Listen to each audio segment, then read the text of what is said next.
Good evening, wonderful people, great Biafrans.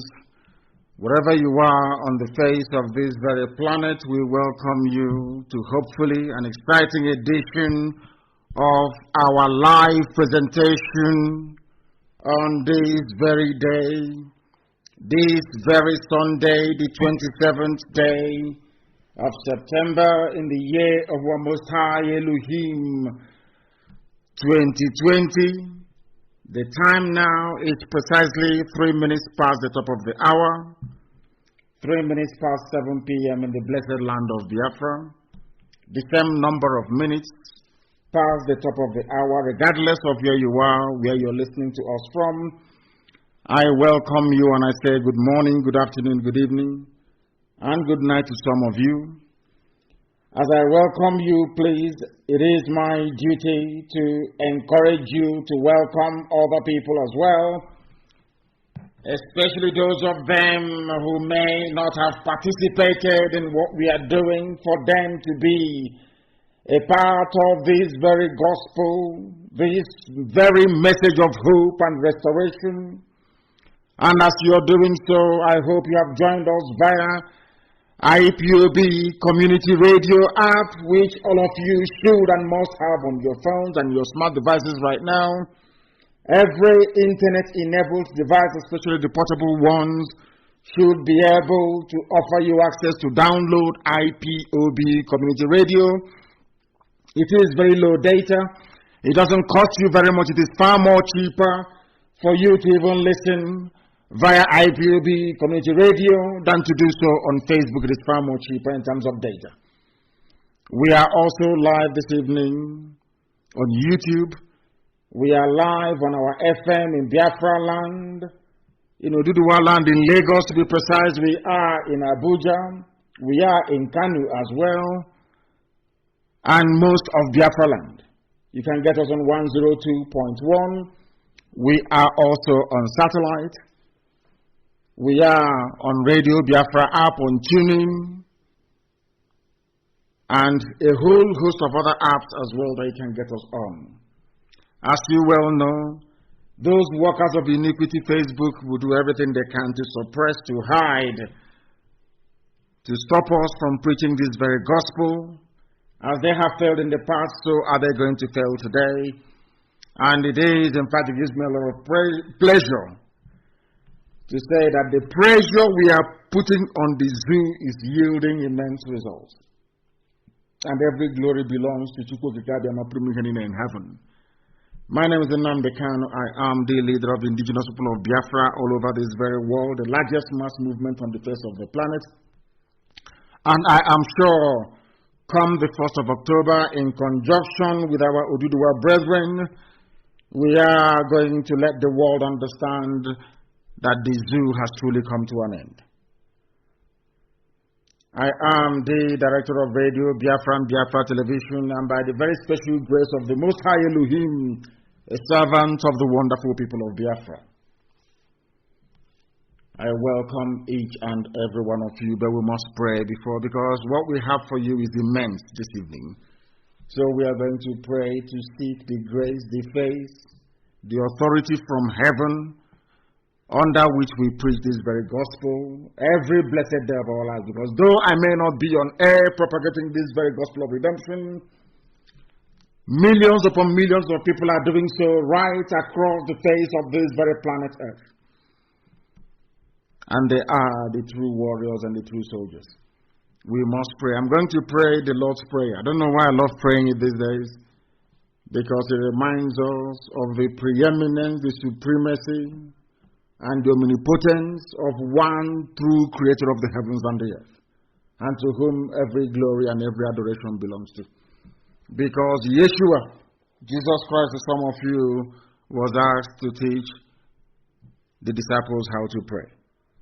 And he said, "Our Father who art in heaven," in recognition of the supremacy and irreducibility of Elohim, Adonai, El Shaddai, Chukwukikabia Maprumihani.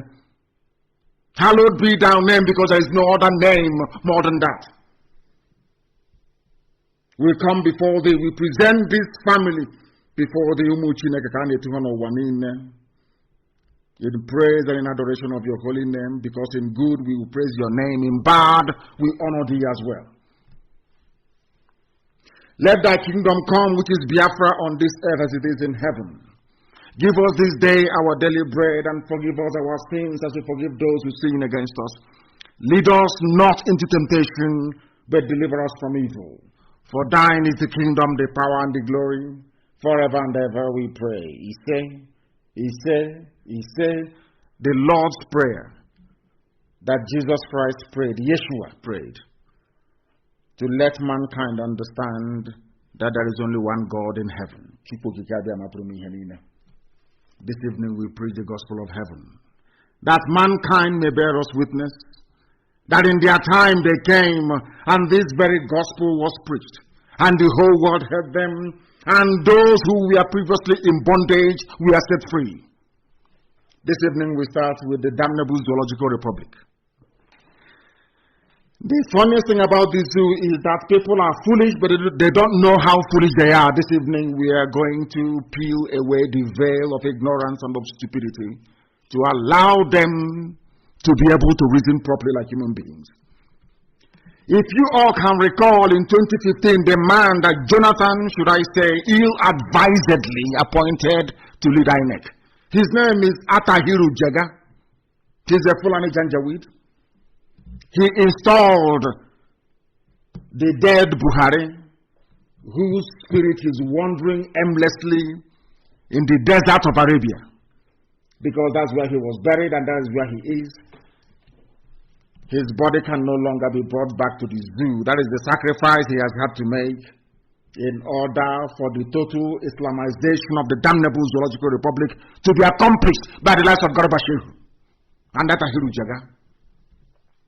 You must listen to me very, very attentively this evening, morning, afternoon, or night, depending on where you are.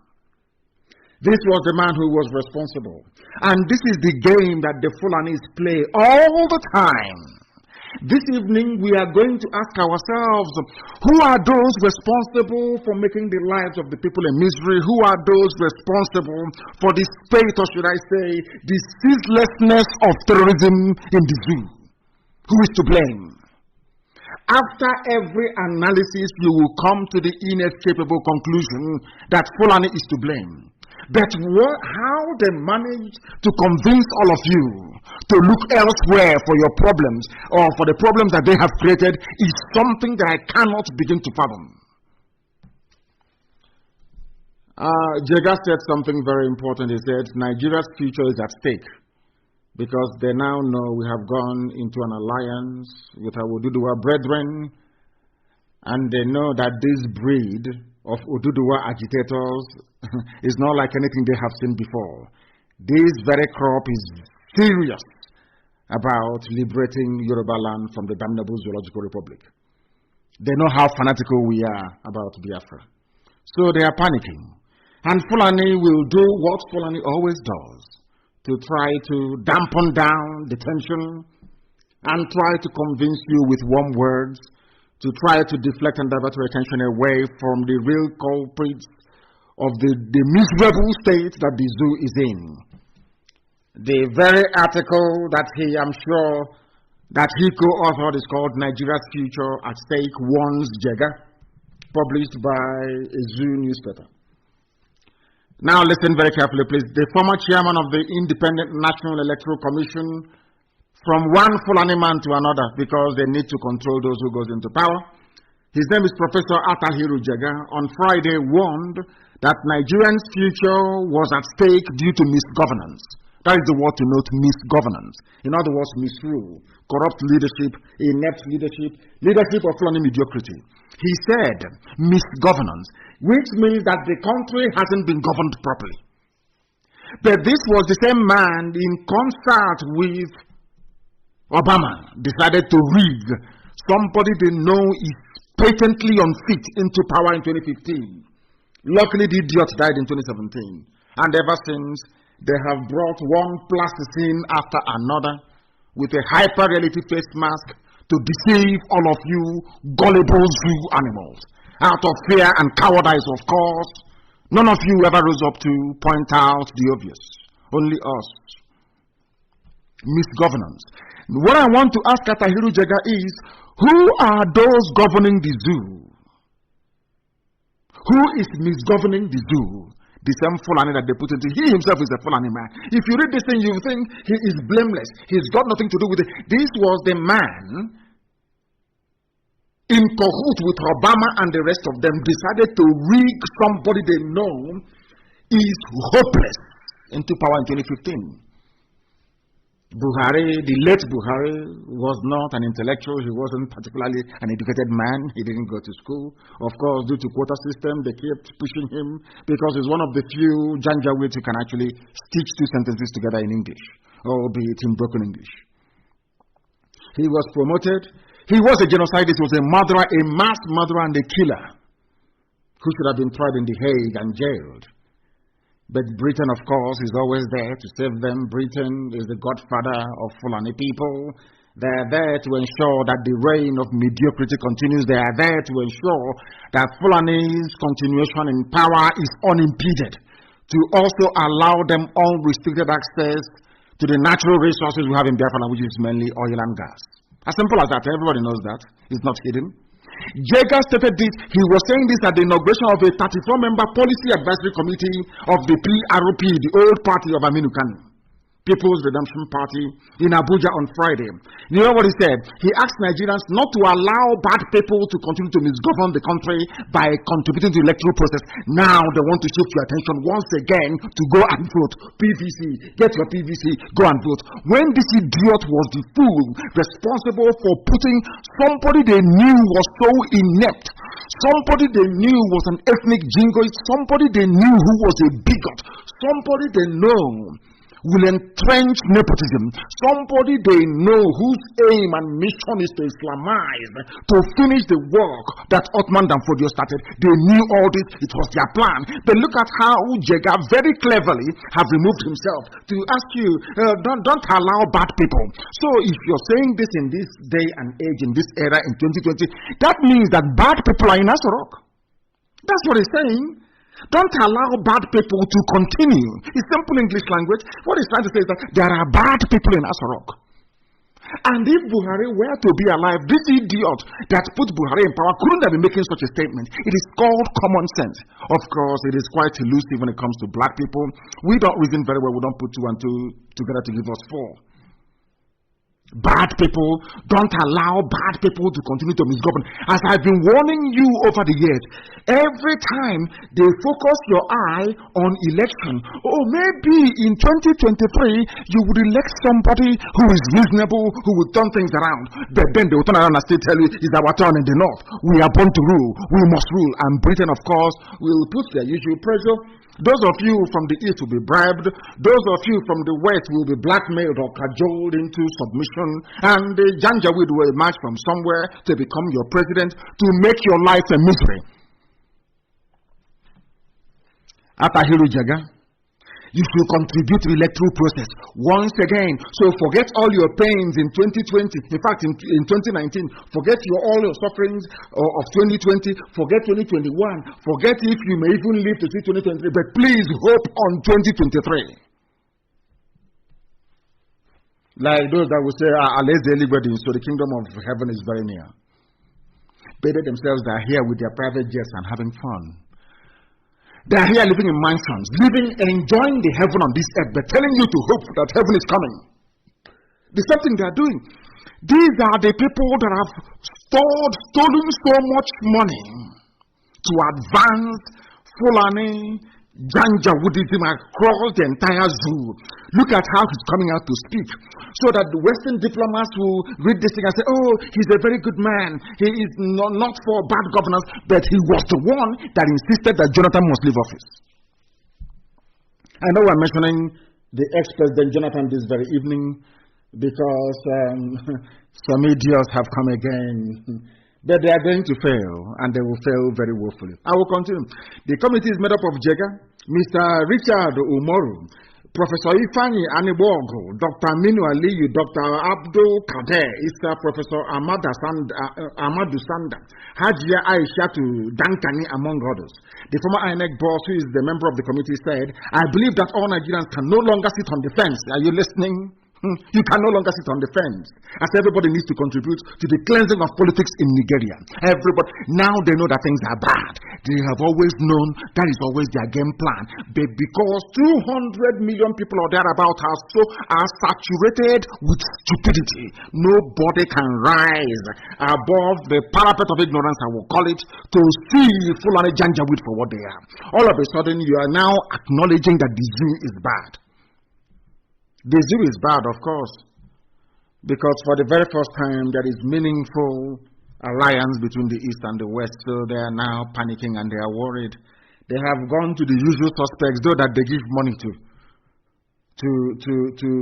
massage your foolishness. They give them money in Ohanes and all those places, all those so-called elites. No electricity, no light, no good roads, no hospitals, nothing. People are dying. The Fulani Janjaweed are everywhere, slaughtering and killing people. All you do is you answer elite, the political class, political elite. Elite is in my food.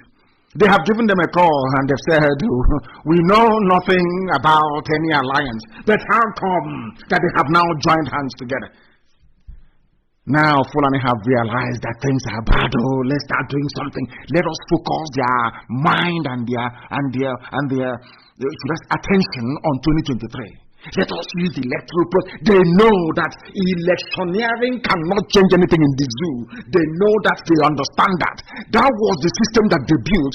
That was the system that Britain helped them to build. They entrenched Fulani Janjaweedism. The reason why we preach the way we do is for people to be able to reason, to have the gumption, to have the capacity to see where these criminals are coming from. All of a sudden, all of you must contribute to cleanse politics in Nigeria. But all these years, in 2019, you didn't say the same thing. Because you knew that Jubril was wearing Buhari's face as a mask.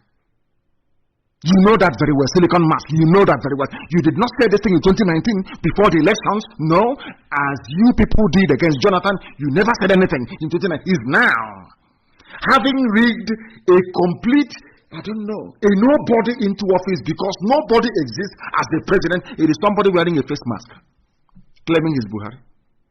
All of a sudden, you have now come out. You have now realized that things are bad. You see how clever they fall under the thing. Anyway, they can deceive some of you. They cannot deceive IPOB, and hopefully in time to come you'll do the agitators as well. You cannot defeat people who are more intelligent than you are. They are directing your attention towards politics once again. He went on to say, there should be no fence sitters. Nobody should sit on the fence. Our future is at stake. All of a sudden, Fulani is saying, our future is at stake. They are saying it because the continuation of one Nigeria is what they want. The continuation of one Nigeria will make them even give more money to Dangote. Dangote will now own every industry, will own every critical, vital sector of the economy. Fulani will be everywhere. There will be Ruga. That's why they want you to continue.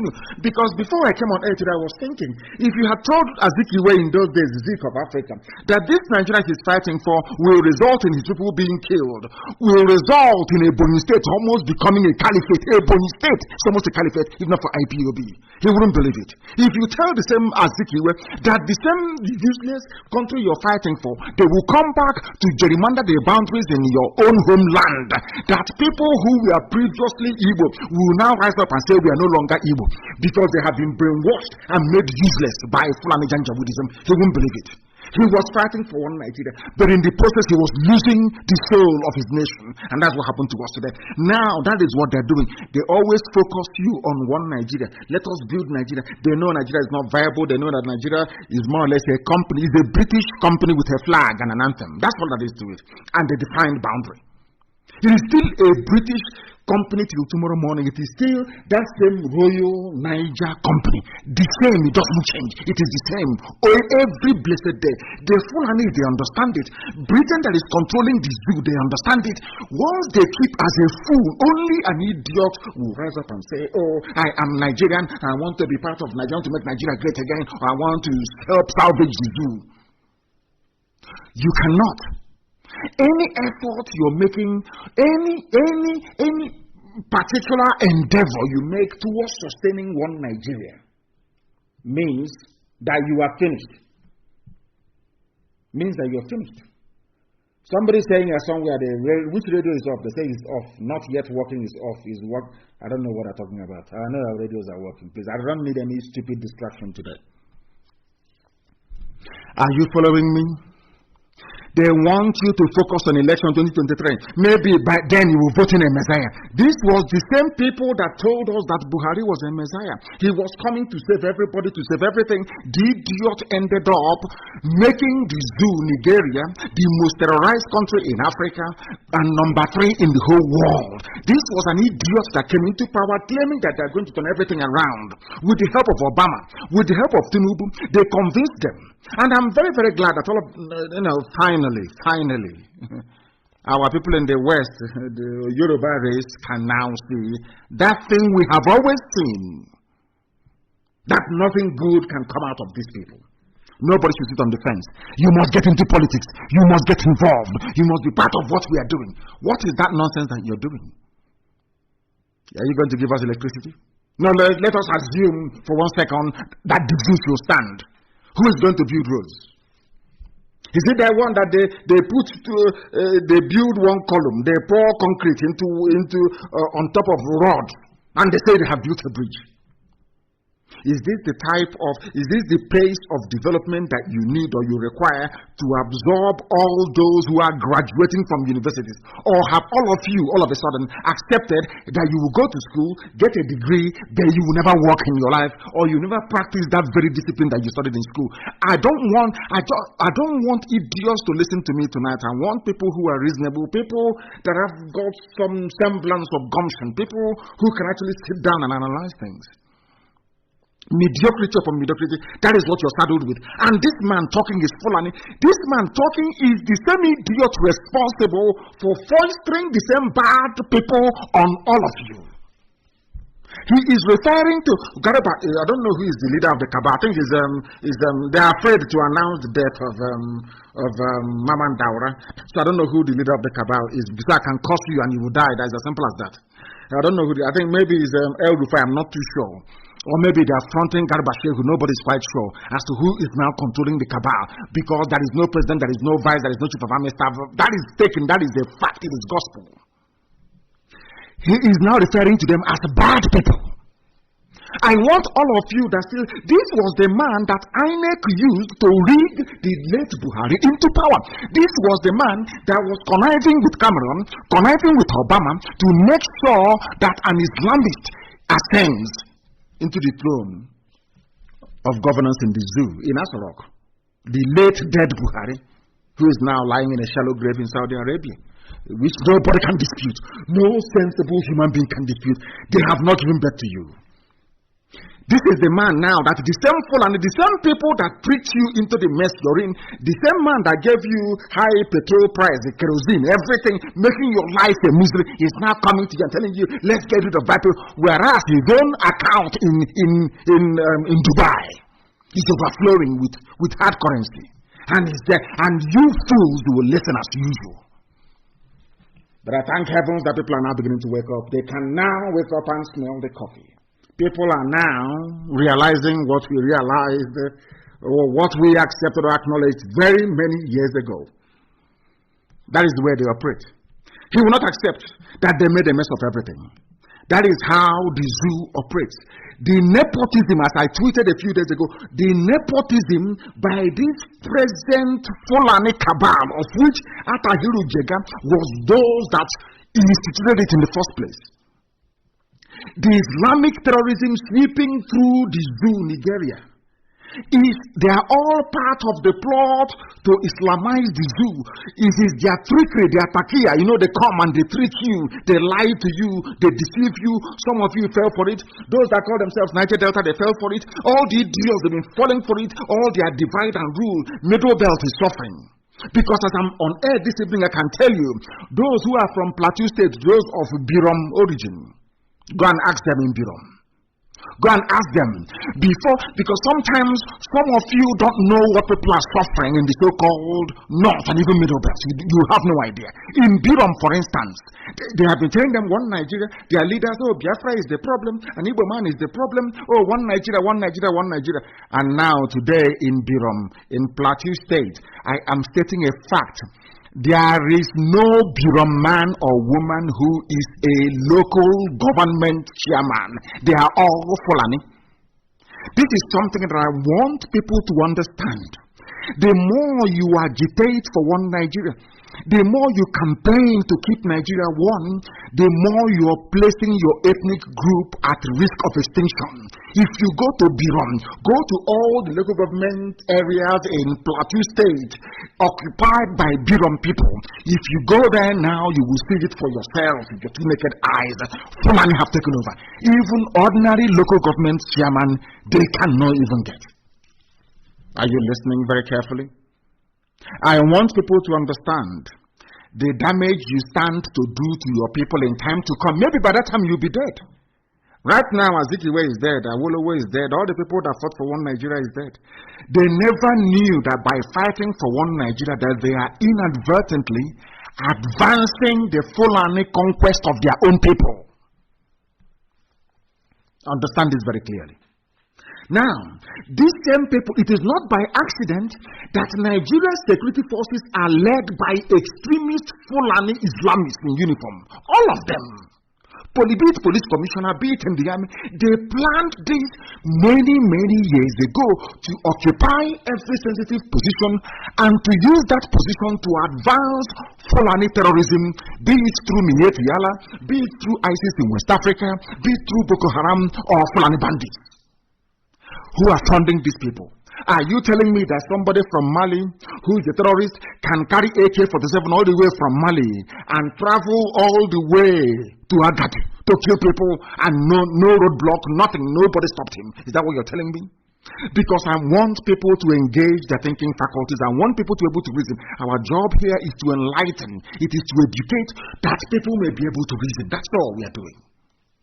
Are you telling me they say they are foreign bandits? Okay, let's assume that foreign bandits came from Niger, from Mali, from Chad, from elsewhere, all the Fulani terrorized territories to come into the zoo. Now, when they got into Nigeria, who now gave them the guns they are using to kill people? These are simple questions I expect the so-called intellectuals to be asking. I expect those who claim that they lead to be asking. It's a very simple question. You claim that these people are foreigners. The weapons they are using, did they bring it with them as they were coming? Or did they get it when they got into Nigeria? It's a very simple question.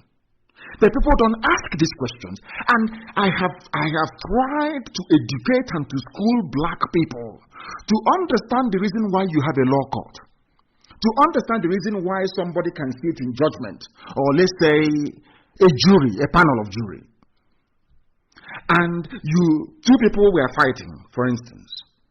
And police was called in the process. The police took two of them to the station and charged them and referred the matter to court. Nobody was there to witness what happened. In the court, you will be called upon as an accused to state your case, you state. And after that, the judge will ask the other side, please, do you have any questions? It's called cross-examination. Because through cross-examination, you find out who is lying and who is telling the truth. That is why you ask questions. But in all the years, should I say in all the years of colonialism and what I call damaging European influence in Africa, we have forgotten that there is a very simple way to find out who is lying and who is telling the truth. Even Solomon used it in the Bible by asking questions. That is how you know who is lying and who is telling the truth. And what are those questions that you ask of the zoo? If it wasn't your intention to Islamize everybody in the zoo, Nigeria, why is it that every sensitive security position is occupied by a Fulani person? Simple question. If you claim that you want to advance the country, you want to make things better, how come the head of every sensitive parastatal is a Fulani person? If you claim you want to provide employment, and people don't know what employment means, they have no idea. They think it's the job of the government. Of course it's not. The government's job is to create an enabling environment to allow entrepreneurship, to allow people with ideas to create jobs and opportunities for the population. That's what it means. How come, if your motives were not sinister, how come you shut down 4 refineries that could employ thousands upon thousands of people? NNPC owns them, run by Fulani. NNPC run by Fulani. You have not refined not 1 gallon of fuel, but you gave the license to your brother, a fellow Fulani Dangote, to build a refinery. Whereas shutting down, I don't know if people are. I can't. When I say this thing, they say you insult black people. If people reason this way, why should they not be insulted? I'm referring to Facebook. I want to ask Facebook, when people behave this foolishly, don't I have the right to insult them? You have 4 refineries, 4 built by not even Fulani governments, built by people that saw the future or that wanted to build a nation. Babangida was instrumental. Babangida's economic plan was the best. I'm just telling you the truth. Babangida, in the post-war era, since 1970, the only person who has come close to enacting, or should I say, to formulating a viable economic policy is only Babangida. Go and look at the industries he built. It's there, it speaks for itself. Now tell me why they will close down Kaduna Refinery, Iguacha Refinery, Une Refinery, Warri Refinery. These are refineries. Think of how many graduates could have been employed. Think of the spin-off industries. There is something called economies of scale in economics. Think of how people could have benefited, the people in the area, even though selling mama puts. All these things I'm telling you is not rocket science, it's common sense. Now, ask yourself, why would a people that claim, let's join hands together, let's vote and move the country forward, why would you close down all these refineries? Give the license to your brother to have a monopoly over the supply of petrol to 200 million people, making him even richer than he already is.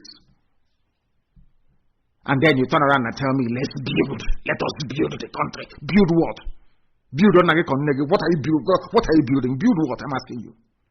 With bare hands? You are in a country. You are telling me that you are in a country. You are telling me you are from Biafra land, the east, that they call South and the Southeast. You claim you are from there. Your own son is the transport minister, Amechi. He has not built a railway in his land, but he's building a railway to Niger Republic. And you're okay with it. Somehow you're normal. You get up in the morning and you go to work or you go to church. Everything is okay. And you're telling me that you're well. You're telling me that your senses are intact? Of course it's not. You see, that's what makes you black. Because you do not reason. The difference between black people and white people is that white people reason. They submit everything to the altar of reason. Black people do not reason. The animals in the zoo in Nigeria, they don't reason. Those that you call politicians, they do not reason. They can't think very well. That is why I am impressed with this Odua group that wrote to the Sultan. I'm going to analyze this letter this very evening. This tells you all you need to know about the damnable zoological republic. It's been captured in this very letter. And I ask myself, if the information contained in this letter has been in the public domain, in the open, for decades, why would anybody be antagonistic towards IPOB? Why would anybody be against self-determination agitation by people that want to be free? That is something that I cannot get my head around. You have people who are from Biafra, from the east. You have people even from the west. You have people from the middle belt. That you even have some Biron people who are in the army and in the police looking for agitators to kill because of should I say, their backwardness. They don't know that their land has been taken over. There are Biron people who are in the army. There are Biron people who are in the police. If you ask them to go to MNA and shoot IPOB people, they go and they shoot. But their own village, their own local government has been taken over by the Fulani people. When I think of such people, I know that black people are intellectually deficient. I'm not insulting anybody. I am just stating the fact so you understand it. If what I'm saying is so painful, then you try and change. An Odua group has written to the Sultan of Sokoto. Open letter to the Sultan of Sokoto, Abubakar Said, and the Fulani leaders. The Sultan of Sokoto and Fulani leader, His Eminence Al-Haji Abubakar Said. Now listen, the State of the Union. We must note, first of all, that is an anomaly. Nigeria is not a nation. It is a contraption. It has never been a nation. If you doubt me, please go to Google and Google the meaning of the word nation. That is why I keep saying that in Biafra land, we will build universities with caution. Because as I said last week, the Nigeria as a contraption is not advanced enough to have a university because people do not learn. If you know the meaning of a nation, there is no way anybody in their right senses would refer to the zoo, Nigeria, as a nation. It is not. Now, I'll read this letter for you. It says here, we write this letter to you considering your importance as the head of the Fulani people in Nigeria, the Sultan of Sokoto. He is. You are also the head of Fulani Muslims in Nigeria. Yes. He is also the head of the every religious group he is the head. He is also the head of all traditional rulers in Nigeria. Only Fulani. Machinama, they move cattle from place to place. Now listen, it is our hope, according to this Odua group, to the Sultan, that you will be able to share the thoughts expressed here with the 7 million Fulani people in Nigeria through your traditional means of communication. Fulani people in Nigeria, they are not up to 10 million. Not up to 10 million. In a country of supposedly 200 million people. 7 million only is holding all of you hostage. You are all hostages, all of you. You have been kidnapped. Some of you may not have been kidnapped in the real sense of the word, like taking you away or raping, Boko Haram raping you or whatever, no. Or like Leah Shwaibu or impregnating you, converting you possibly to Islam, no. That all of you in your homes right now listening, you are all victims of Fulani kidnapping. You have been kidnapped politically, kidnapped religiously, you've been kidnapped socially, you have been kidnapped economically. You are nothing. Fulani have reduced all of you to their level, to their Janjaweed level. That is what they have succeeded in doing. But unfortunately, some of you are too blind or poorly educated to understand it. I'll read the letter from Odua Group. Very, very interesting. I love it. Listen attentively, please. I beg of you.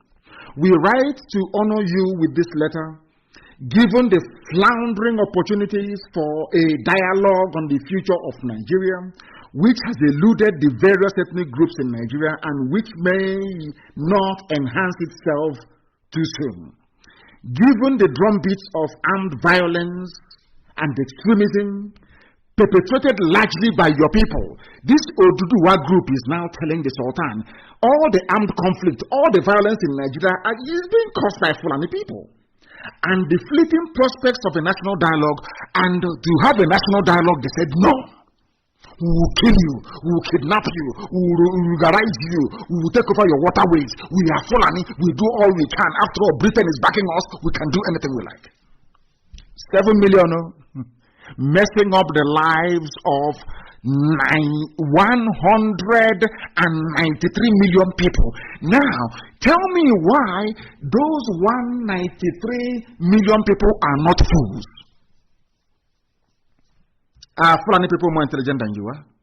Are they more educated than you are? Ask yourself, how come all of you are sitting down there talking your useless one Nigeria as Fulani are busy encroaching to your towns, your villages, using terrorism, using everything they have in the books?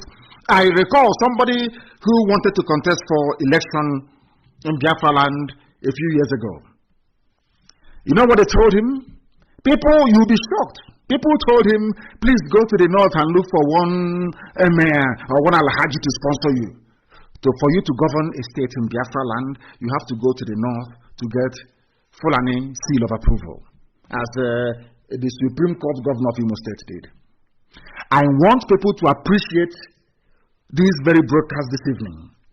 Because according to this Yoruba group, they have told the Sultan to his face, Sultan of Sokoto, your people are the ones, Fulani, the same Fulani telling you about building the nation.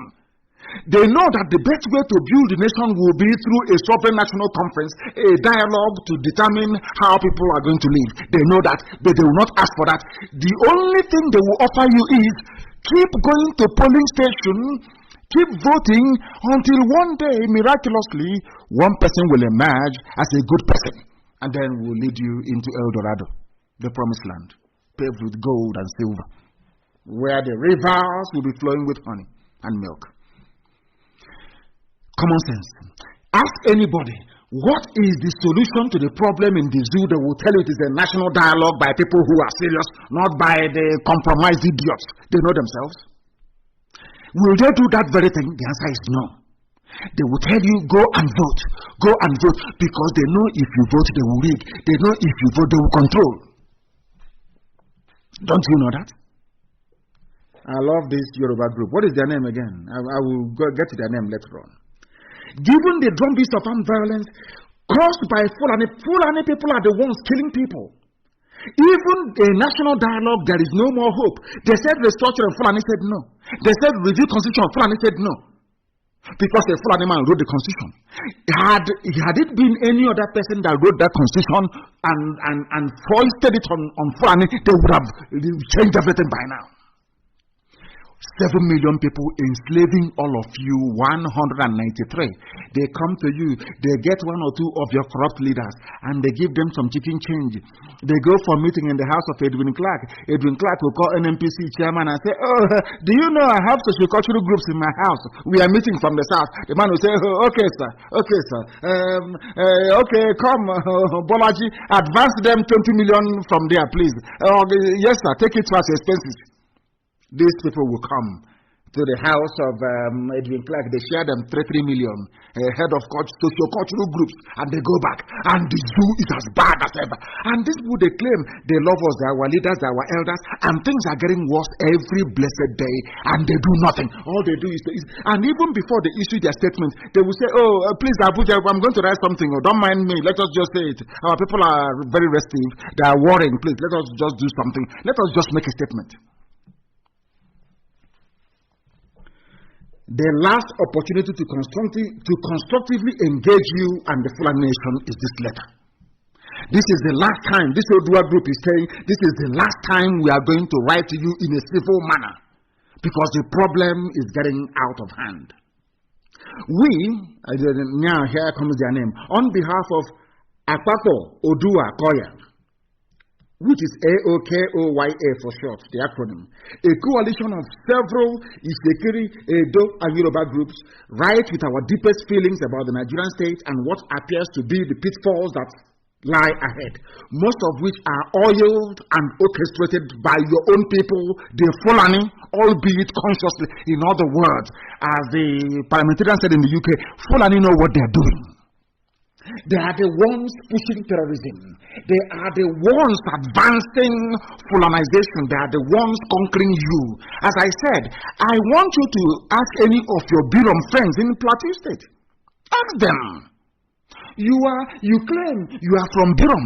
You believe in one Nigeria. One Nigeria. This thing you're doing, but in your village, in your local government, you cannot even be an ordinary local government chairman. This ties into what I said before. The more you support Nigeria, the more you put your race at risk.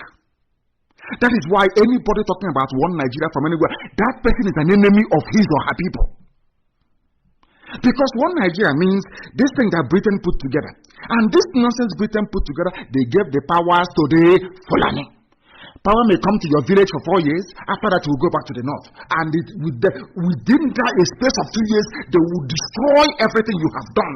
Look at a country that people that in the past had let me call them visionary leaders. They built 4 refineries. Four. People came in, Fulani came in, they shut down the entire, all refineries closed. And now, instead of reopening the refineries to employ people, since there is unemployment, they now gave license to one of their own to go and build 1 mega refinery in Lagos. And people watch these things every blessed day, and they're moving about, claiming that they're reasonable, that they're intellectuals, that they're well-read, that they're learned. And I'm saying, no, you're not. You're a glorified baboon. You know nothing, your brains are empty. How can you claim you are intelligent? And 4 refineries that could employ an upward of 10,000 people is shut down. And you import petrol. You know, only that will let anybody who has the brain in their skull to understand that these are not human beings. So the petrol you're importing from abroad, where did they refine it? In a refinery. The same refinery that you have.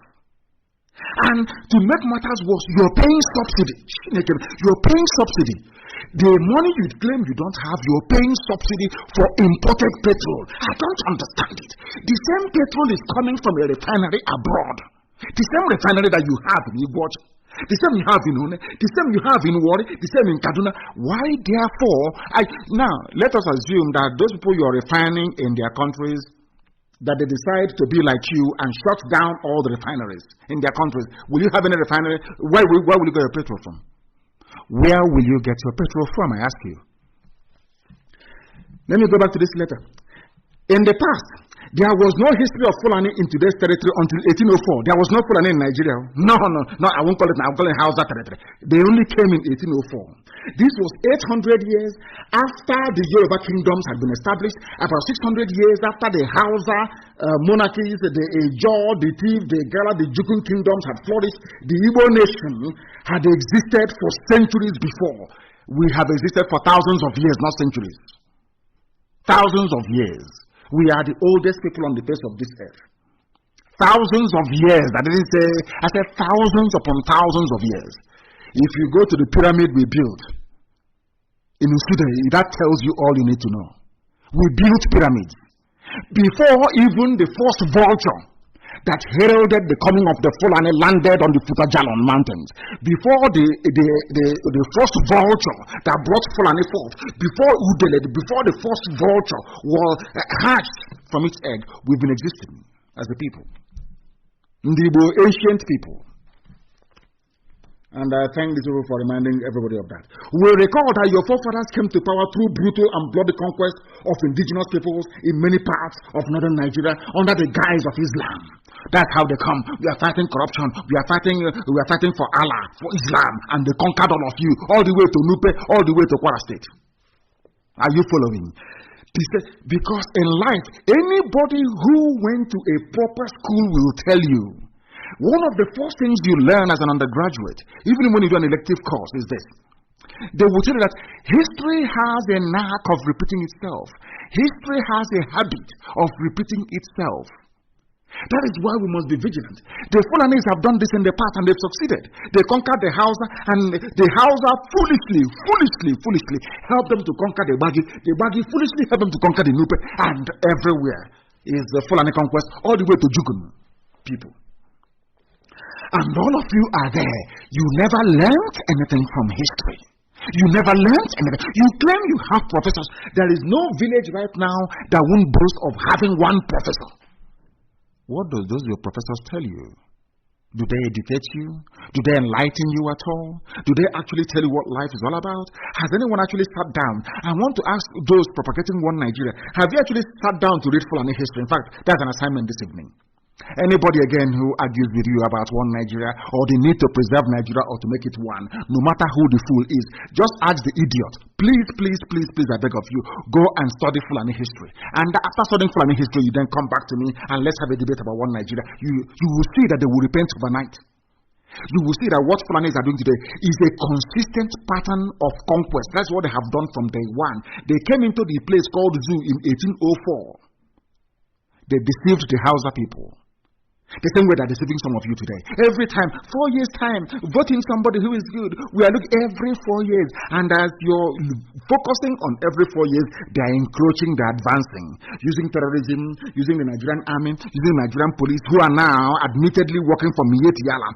Encroaching until what happened to Birom people will not happen to you. That in Birom land, there is no local government where you have a Birom person. They are finished. Is this what you want to see happen to your people? I ask you. That is why everywhere people are rising. And very soon, of course, middle belt will rise. You will see it. Just watch and see. Because if you don't rise up, they will swallow you up. The Hausa people failed to rise up. I will continue. We recall that your Fairbears came. The Fulanis came through brutal and bloody conquest of indigenous people. They took over everywhere. They spread their Islam even to Yoruba land.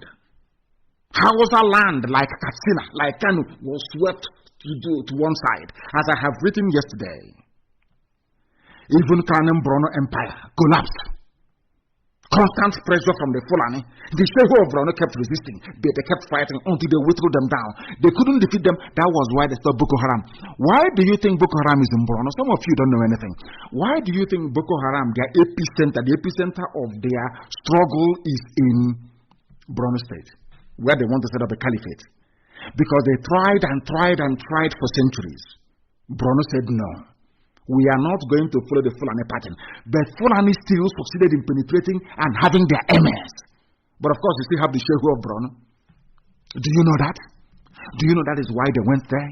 Do you know that the Fulanis conquered everybody in the north and went to Brono? Brono said no. They will be sleeping at night and the Shehu of Brono and his armies will go and kill all of them. Are you aware of that history? Some of you don't know the Fulani. That is why when I see a fool, when I see a compound illiterate mouthing their rubbish one Nigeria, they don't know they are digging their graves, or should I say the graves of their own people. Because one day they will come and they will take your land over. And I thank this Yoruba group for pointing this very issue out. So your sojourn, they are now telling the Sultan. So Sultan, your visit to Nigeria in 1804 of your people have been very, very successful. You people are very lucky. Even when Britain came, they took you, they adopted you as their favorite slave and gave you all the powers that you needed. And people claim, what I find astonishing, are you telling me that this history now, being enumerated by Akpapo, Odua, Koya, are you telling me it's not been there? These things are in your library. If you go to your libraries, they are there. If you go to the internet, they are there. You will know how they came about. You will know how the Fulanis came. A country of over 300 ethnic groups was handed over to you, a foreigner. I love these people. If they can keep up this tempo. Yoruba are now waking up, they're now writing. Yoruba is saying that people who are indigenous to the land when you came was handed over to you very cheaply.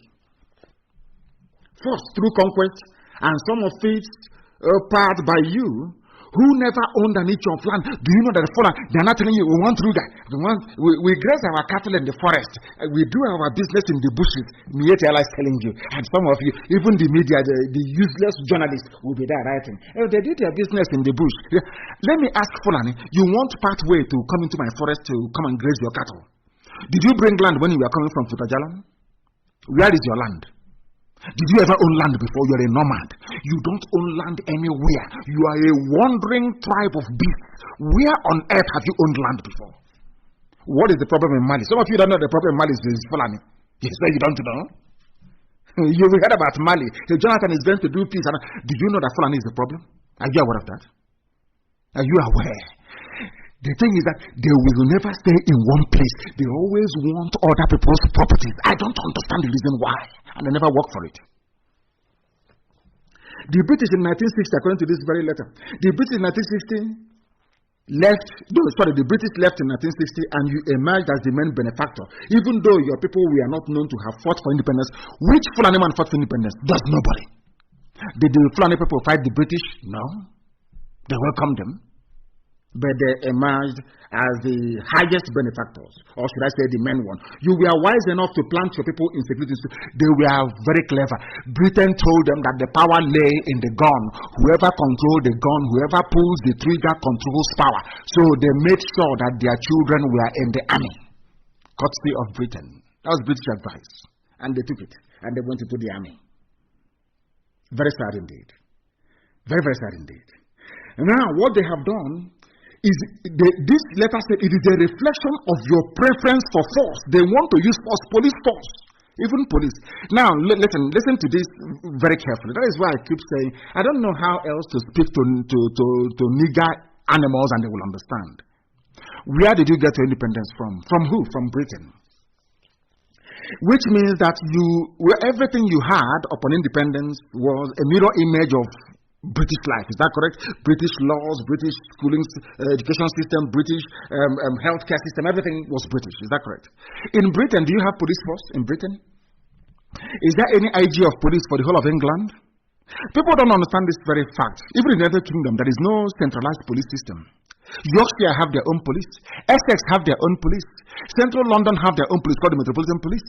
Everybody, if you go to Kent, Kent has its own police. If you go to Merseyside, which is Liverpool, they have their own police. If you go to everywhere, even in Scotland, the constabulary, they are all independent.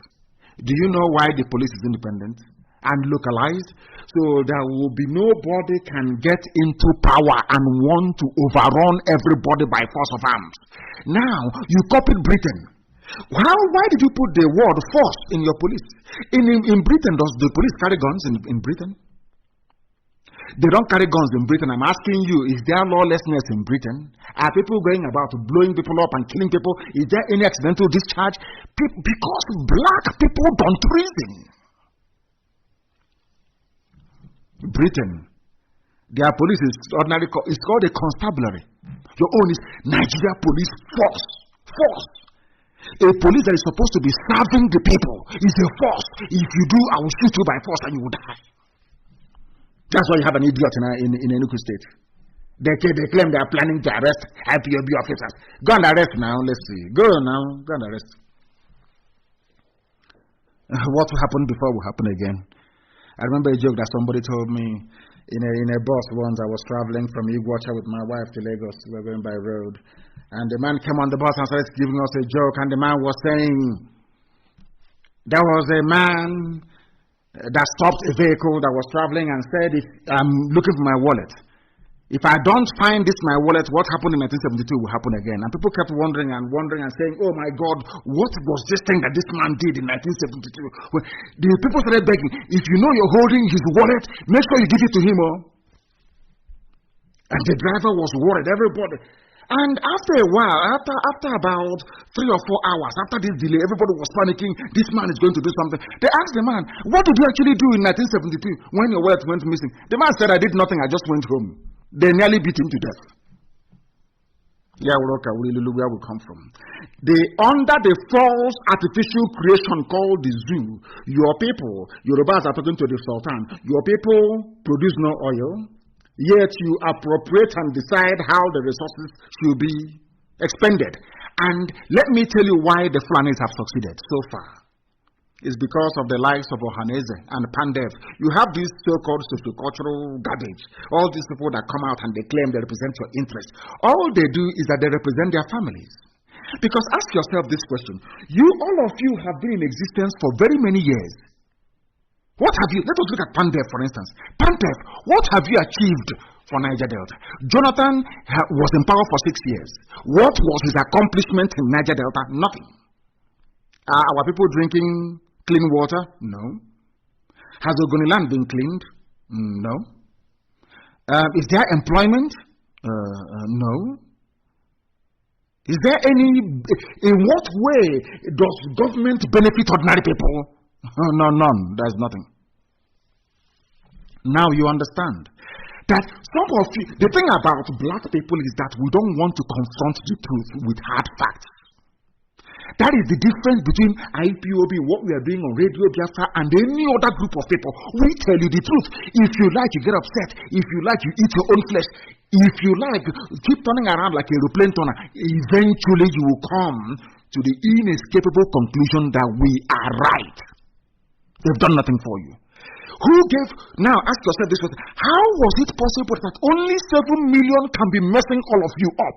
Police force, army, everything, they are there with their AK-47. Why? Are they more intelligent than us? The answer is no. Because inside us, there are people who are compromised.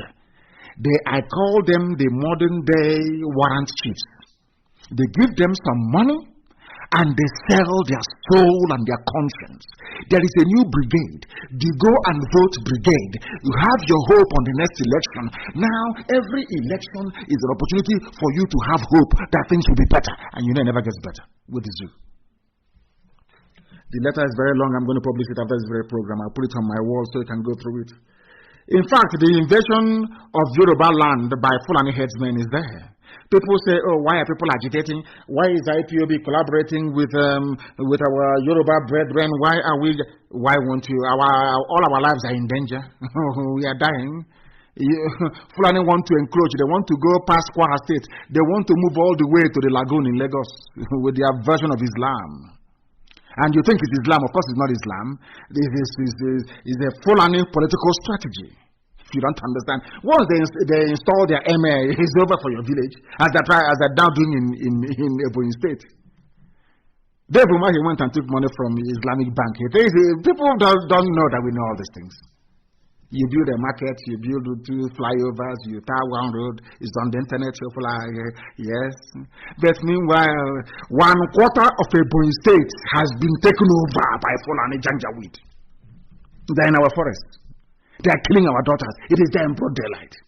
They think we are foolish. They think we don't know anything. That's what they think. That is why they can rise up and say, oh, we're not going to sit at home. People should walk about. But during COVID-19, you were sitting at home. You did not think of family then. We were the ones that sent palliatives to. I sent palliatives to Ebonyi State. You can see the way people read it. They think they don't know that we know the strategy of Fulani. Fulani will give money today for Mike and say to him, oh, please, try and build one flyover, build one market, do this and do that. After all, Samegu did this. Samegu came in and built roads in Ebonyi. In return for those loans, you allow Mieti Allah access. They can settle anywhere in Ebonyi. Ebonyi was their target. To do to Ebonyi what they did to Benue State. To take over Ebonyi as an Islamic state, and we said no to it. Till tomorrow morning. We are saying no, and they know it now. They know. Very, very well. That is what they want to do. That is, as long as you remain in one Nigeria, the pressure from the Fulani will always be there to take you over. If you don't know, let me tell you. Zik never saw that, but Mazi Bonuji did, and warned Zik who don't listen. You know, it's like something is blocking their ears. They don't listen. They don't reason very well. Like if you meet an Efulef, all he wants to do or all she wants to do is to contest election. It's our turn to eat money, and you're telling me about freedom. They don't want to hear. All they want to do is to eat money. Look at how brave this Yoruba group is, writing to the Sultan, telling the Sultan all their sins, the sins of the Fulani. And you're there shouting about Nigeria. They want to spoil Nigeria for us. Go to your village and see what they're doing to it. I feel sorry for those in the Middle Belt. Now they have woken up, but it is a bit, they say better late than never. Then they must hurry up. Middle Belt must hurry up. Wadi must hurry up. Even Hausa must hurry up. You must save yourself. You must save. Forget all this garbage. Hausa Fulani. It's not like Hausa Fulani. You must save yourself. Fulanis are killing people everywhere. This letter is very lengthy. Very lengthy. It was signed by Colonel Abimbola Showumi, retired. A colonel. He was I'm an elite. I served in the army. I don't want my name to be heard. His name is Colonel Abimbola Showumi, retired. Malam Salou Ahmed Akorede. People are coming out to speak. We started before them. Our own is, we have fought before. We can't fight again. You know how it is. You need to plan very well. Plan for how many years, I ask you? All they want is to allow us to contest. Anybody who is contesting election becomes an enemy of freedom. Because all they want to do is to contest and to get into power. Once they're into power, it's their turn to eat. For 8 years, you have to wait for 8 years. Another idiot comes up, it's my turn to contest. Do you see the chain? And it keeps going. And for some of you who don't understand that Middle Belt has been conquered, I'm going to play something for you. So you understand that they have been conquered. Unfortunately, I cannot post this for you now, but I'll do so immediately after this very program. You are going to listen to a clip of what is happening in the Middle Belt. These are the same Middle Belt people in the army. They are in the police. They are the ones saying, oh, go and kill IPOB. But their villages are gone. And you know the funniest thing is that God is fighting for us. As you're coming and you're trying to kill us for your Fulani masters, your own villages are being taken over by the Fulani bandits. That is how foolish people are. That is why I have said, if you're from the Middle Belt and you're in the army, if you're from the west, Oduduwa, Yoruba land, and you're in the army or police, and you're from the east, you're in the army or in the police, That nonsense they are telling you, police commissioner, let us go and arrest IPOB, let's go and shoot every agitator and every protester. You are giving away your village to them for free. You are a fool. You are doing exactly the same thing that Hausa peasants did. That was why Fulani people killed all their habitants and replaced them with emirs. Isn't it very funny? Something that happened in 1804, when Gobert fell, Sokoto, President of Sokoto, is what people that claim they went to universities are doing today. The same thing Hausa peasants did in 1804 is what some graduates are doing today. The same thing, you are an Igbo man or Igbo woman or you're a Biafran, wherever you are. They bring people fighting for your freedom to court. And you want to jail them. You want to adjourn the case. As a magistrate, you don't come to court. As a judge, you don't come to court. You want them to suffer. You want to demoralize us, to abandon our struggle. Your behavior is exactly the same behavior of a Hausa peasant 200 years ago that led to the fall of Gobert and the name Sokoto, the fall of Katsina. Today they have the emir of Katsina. Today they have the emir of Kanu. Are you listening? Are some of you listening? Some of you that claim you're in the army, you're in the police, you're saving one Nigeria. Do you know that fighting to save one Nigeria means you are giving up your village to Fulani to conquer? Are you aware of that? I want to play something for you, because some of you are dumb, very, very dumb and foolish indeed. But I must wake you. It is our duty to wake you up. And we are doing so and doing so diligently. And we are not stopping. I want to let people in the Middle Belt understand. You are in the Middle Belt, you are in the army. We are going to shoot at them. We want to arrest them. We want to conquer them. We want to help our... You are helping Fulani conquer your village. Listen very carefully to this, please. Listen very, very carefully. Listen. In March 7 to 12, 100 churches in Zaria City were burned down, and over 300 Christian homes and businesses, cars, and a couple of people killed and destroyed. Yes, Middle Belt. I was the leader then of the Christian Association Zaria chapter. Are you listening? In 1987, in March 7 to 12, 100 churches in Zaria City were burned down, and over 300 Christian homes and businesses, cars, and a couple of people killed and destroyed. In Zaria. I was the leader then of the Christian Association Zaria chapter. Yes. And the Lord asked me to tell the people to do nothing. Yes. And I wrote that letter. It was circulated, and the Christians watched as their businesses were being destroyed, homes killed. This by Fulani. In 2010, I was in Jos. In Jos. Middle Belt. To the date, 7th to the 12th of March, 3 villages in the near outskirts of Jos. Muslims massacred men, women, and children. Are you listening? And the church leaders, we were all convinced to beg the villagers and those that survived and the entire Christian community to do nothing. Yes, Christians do nothing. They cried until their voices were dried up, tears dried up, and there was nothing more to cry, and they just watched. In 2006, over 40 people came to my house to kill me. It turned out I postponed my return home, and they met my wife. They did unspeakable things to her. They raped his wife. Left her half dead and totally blind. Are you listening? You are from the Middle Belt. One Nigeria. He was a one Nigeria, no? He was in Zaria. They killed Christians. They killed, what they mean by Christians is that they killed the local populations, people who actually own the land. In that Zaria, they have the emir of Zaria, who is a visitor. He ran to Jos. They met him in Jos. He escaped, but they got his wife and they raped his wife. He's a very brave man. I'm going to give away this video to our people that do live videos so they can analyze it. Are you following what we're saying? Are you listening?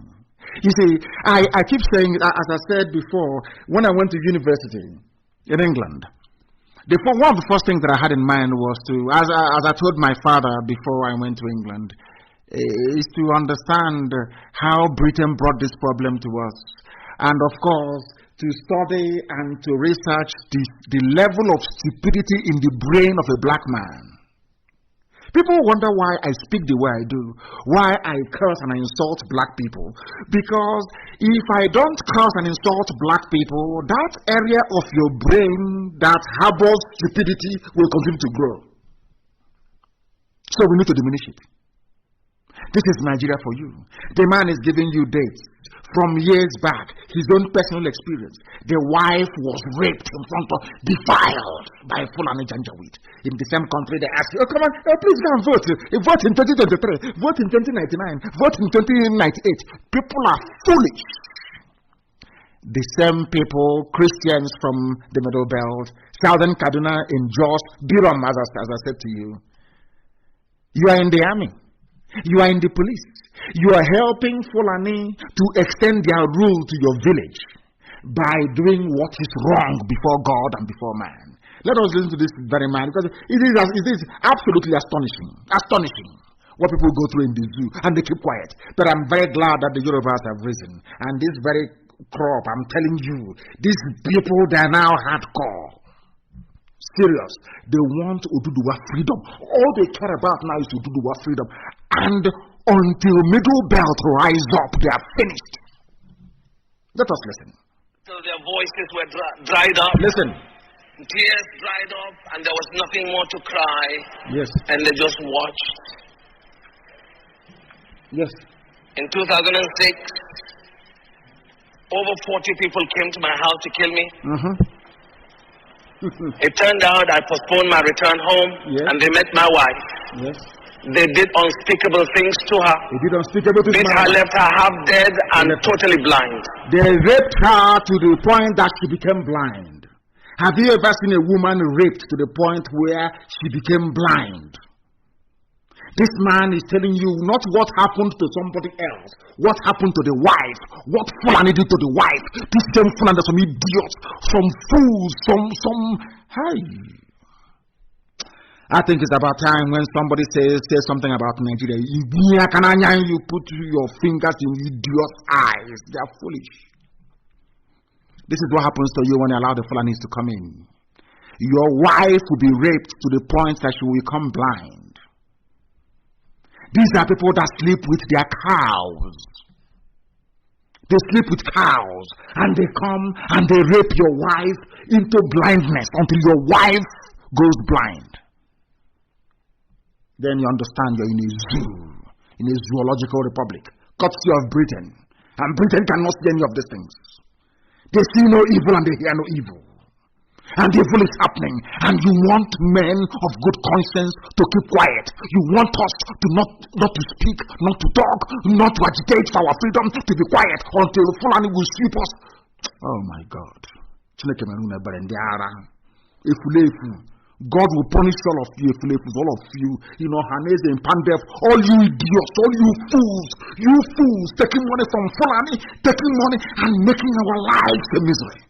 Useless people. Listen. Through the mercy of God, she recovered. 6 months later in the USA, she came back. Exactly 1 year later, they came back again. This time they met me at home. Over 30 people came, broke down the house. They had their time, broke down the back door, came in, and took me out to kill me. Are you listening? They later on changed their minds and said they would kill me in my bedroom. I pleaded with them to pray, and they allowed me to pray. Yes. As I prostrated before the Lord, about 2 minutes later, my wife was holding my hands. 5 minutes later, my son came in and I said, "What are you doing here?" And he said, "Daddy, they've gone." What chased them away, what they saw, what they didn't see, only eternity will reveal. Are you listening? Now, friends, I'm not saying this to play down on those who have died. I've lost a classmate who was a pastor in Kaduna. He was roasted in his church. Roasted in his church in Kaduna. Colleagues, schoolmates, and brothers and sisters who've been slaughtered for the faith. Yes. Why I'm alive, I don't know. But one thing I know, until my time is up, and I know I will die someday, blood crash, air crash, car crash, whatever crash, until that day, I have a gospel to proclaim. I have a gospel worth living for, and I have a gospel worth dying for. Amen. He has finished. He survived it. His friends did not. The wife suffered rape until she became blind. That is the Nigeria that some idiots are canvassing for to be continued. I don't understand it. Some of you don't learn. People from the Middle Belt, they told them, "You man is your problem, Biafra is your problem, go and fight them, go and kill them." They came to our land and they killed over 5 million people. Today, are they not being killed by the same people? Today, I don't know, are they not in the forests of Yoruba land? Are they not in their forests killing them? Those that said, "Oh, we are Niger Delta, we are South. Have you been spared? Are you not being killed? Do you see where we came? Where Chukwukikabiyama determined that we should come. Now, this man is from the Middle Belt, the same Middle Belt that Gowon comes from. Somebody said his name is, I don't know what his name is, this Jonah Jang. He said that the problem in the zoo, the Fulani problem started after Gowon was overthrown. I don't know how grown-up men in the zoo, Nigeria, especially some of them you call your elders, how they can be so deceptive. They are liars, selective in what they wish to recall, and they come and they spew out outright lies. Look at this very man telling us that problem started. Was Gowon not the problem? Gowon was a Christian. Gowon was fighting for one Nigeria. I want to let you look at, if you want to see how sad your lives are, look at Gowon. Gowon was the head of state. He was a Christian. They brought him out. He thought he was fighting for one Nigeria, but today go to his village, go to his state. What is happening to him? They got what's his name? T.Y. Danjuma. He was fighting for one Nigeria. He was going to kill you. He was killing Igbo people. He killed Ironsi. He was fighting to kill everybody. He was so deadly during the war. Because they told him the problem you have is Biafra is an Igbo man, go and kill him. He went. Today, the same man is lamenting because they never learned anything from history. That is how Fulani operate. Today, they have gone to police stations and to army barracks to tell them, "Hey, IPOB is the problem. Nnamdi Kanu is the problem. Go and kill him. Go and kill every IPOB officer." But these are idiots from the Middle Belt. These are officers in the army and police from the Middle Belt. In their own villages, Fulanis have taken over. And the same Fulani is telling you to go and kill IPOB, killing Nnamdi Kanu, kill everybody, and you are doing it. Can you see how foolish you are? All of you, even those working in the courts in our land, do you see how foolish you are? So you don't know, by detaining somebody who is agitating for your freedom, you are helping the Fulani to advance into your village and take it over. Look at Jos, what is happening in the Middle Belt. You had a living testimony. How Nigeria's problem started with the coup that overthrew Gowon, Jonah Jang, people talking. These are the so-called elders. People lying. He never knew that Gowon should have insisted on the implementation of Aburi. Aburi is the same restructuring they're clamoring for today, you know. The same restructuring. Every idiot now is, let's restructure, let's have a dialogue. All that rubbish. Imagine 193 million people begging 7 million people to have a dialogue. Have you seen anything more stupid in your life before? 193 million people begging 7 million people, "Please, can we have a dialogue?" I have never seen such idiocy only in Africa. That was why only 5,000 Europeans conquered the whole of Africa. We are foolish to the bone marrow. Jonah Jang, a former Plateau State governor, the same Plateau that is being ravaged today. They were the ones that fought the war against Biafra. They knew that Ojukwu went to Aburi to negotiate for restructuring, for regionalization.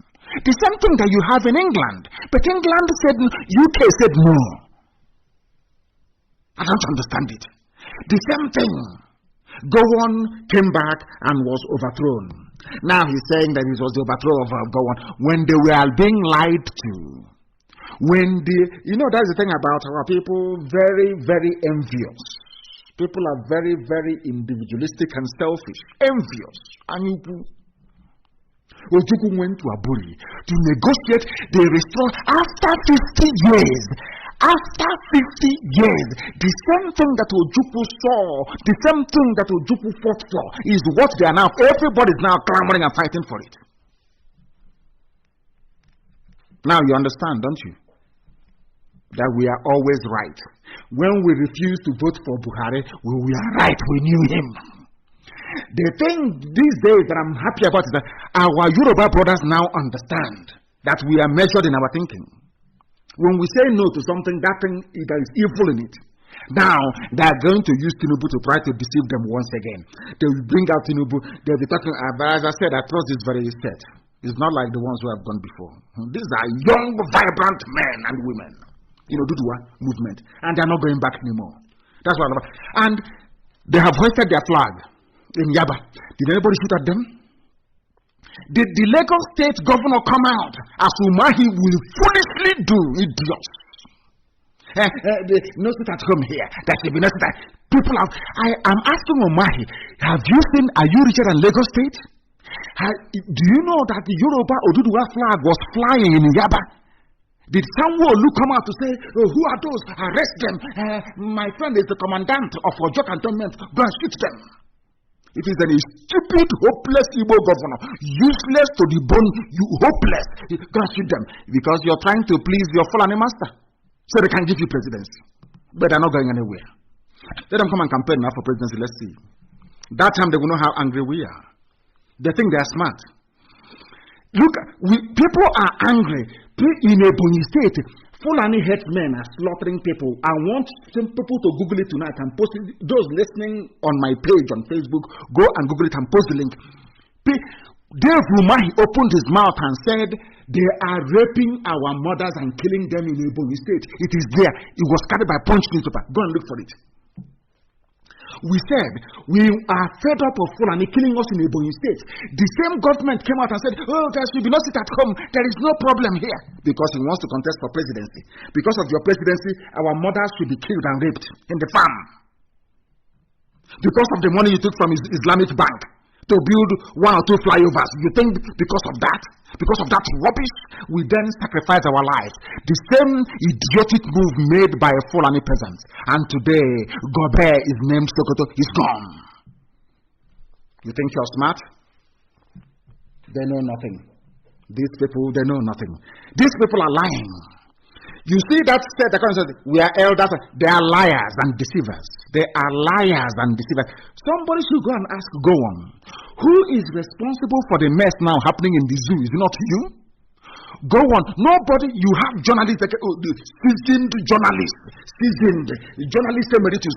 And I'm asking them, why have you not been to go on and ask go on? Why did you not honor Aburi Accord? Why don't you ask all of them agitating today for one national dialogue or the other, or for constitutional review?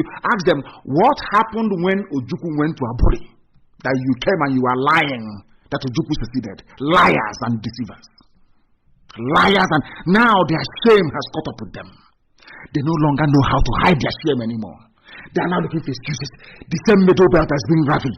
Where people are being killed in southern Kaduna, they are being slaughtered. In the same southern Kaduna, they have their sons and their daughters in the army, fighting those who are fighting for their freedom. How foolish can black people be, I ask? The same thing goes for those who are working in the courts in Biafra land. You want to jail somebody who is fighting for you. The problem of Nigeria today is go on.